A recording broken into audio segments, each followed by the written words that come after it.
So the document came out in May the 12th, 1749. And then 2 weeks later, Chesterfield County was officially proclaimed.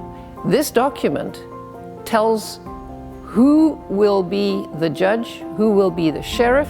It is the document that establishes Chesterfield County. It is the original 1749 Commission of the Peace. This one document started this county.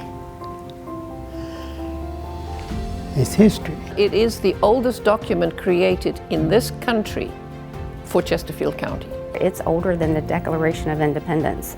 And so the fact that we have the original founding document is extraordinary. It's one of those items where now you see it, now you don't. It's been disappearing and reappearing of its own free will for the last 275 years. And also, until we actually had a courthouse built, we needed somebody who would act as the court.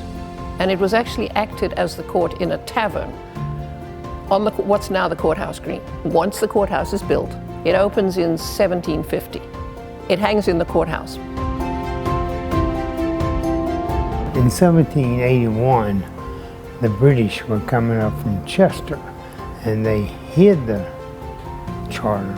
A man by the name of Benjamin Watkins, who was the clerk of the court at that point, was very quick, and he took all the records and the document off the wall and stored it on his plantation, but he kept them safe from throughout the Revolutionary War. So now you got to fast forward until the Civil War. The clerk of the court, a gentleman by the name of Nathan Cogbill, decided he would do what Benjamin Watkins had done. He would save all the county records. He took them away and clean forgot the document that was hanging on the wall in his own office.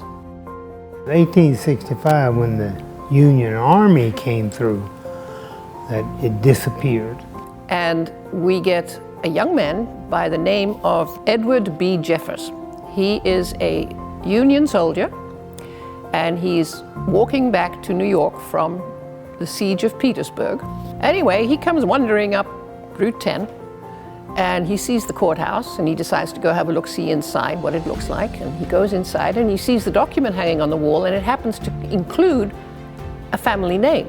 And he must have taken it out of the frame and rolled it up, folded it up, and stuck it in his backpack, and off he trots up north to New York.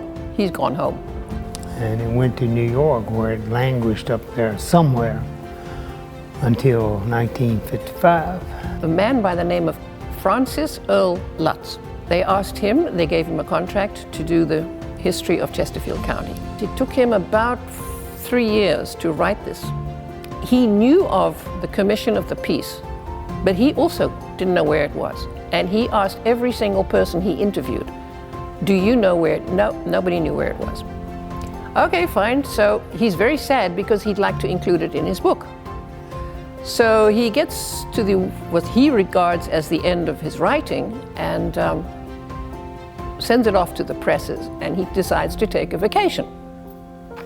And he decides to go to upstate New York, to a little place called Oneida for a vacation. He's walking down the street, and he looks in a little old bookstore, and there's a sign in the window, and it says, Chesterfield County, Virginia, Commission of the Peace for sale. Walked into a bookstore, and he sees this document, he looks at it, and he says, I've been looking for that. And he just stops dead in his tracks, and he thinks, this is not happening.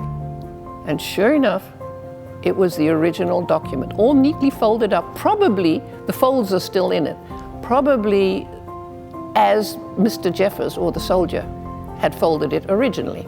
Francis Earl Lutz decided it was, forget the vacation. I have to go down to Richmond, stop the presses, because I've now got the document. I want to write one more chapter to put into the book before they go to press. And then, of course, he starts thinking about, I spent $43.60 on this thing. I need to get my money back. Mr. Lutz gets his $43.60 back from the Board of Supervisors. And we actually have a copy of the minutes of that board meeting, at which it was approved to reimburse Mr. Francis Earl Lutz $43.60. So now where does it go? Well, it goes into the present clerk of the court's office. And that would have been Louis Vaden, and he had it put up on his wall. So we are now fast forwarding from the 1960s, we go to the 1980s.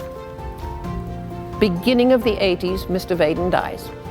And our Historical Society president, Lucille Mosley, she was a close friend of Louis Vaden.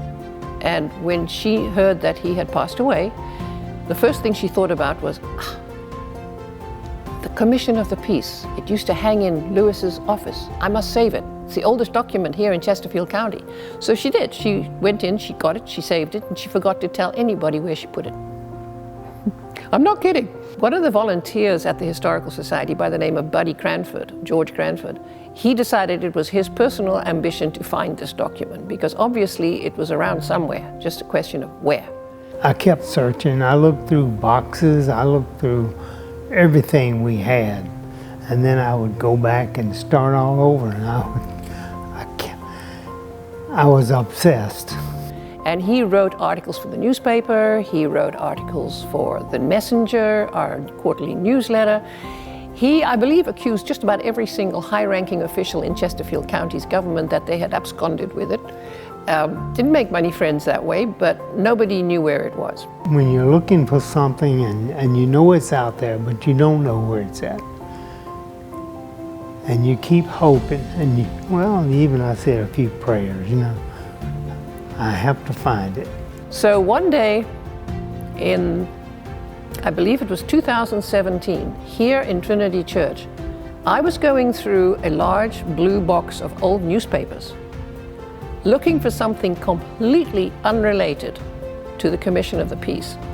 And absolutely the very last document at the bottom of that box. I turned it over when I picked it up, and there it was. And when I did find it, this cannot be the real one, until I felt the ribbon and I realized, oh my goodness, yes, it is the real one. And then one day Lise called me and she said, guess what I found? Are you sitting down? It was like a ton of bricks come off my shoulders. We have no idea how long it had been in that box. We have no idea how nobody else ever found it. How it showed up, I don't know. I don't care. Just to get my hands on it and see the original document. And at that time, we decided we'd give it back to the county. Finally, we said, you know what? It needs to be locked up in the courthouse.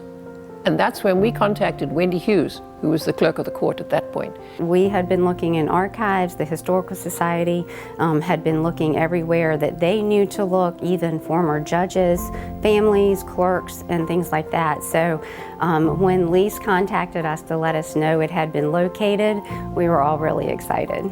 That document's important. It's important to this county.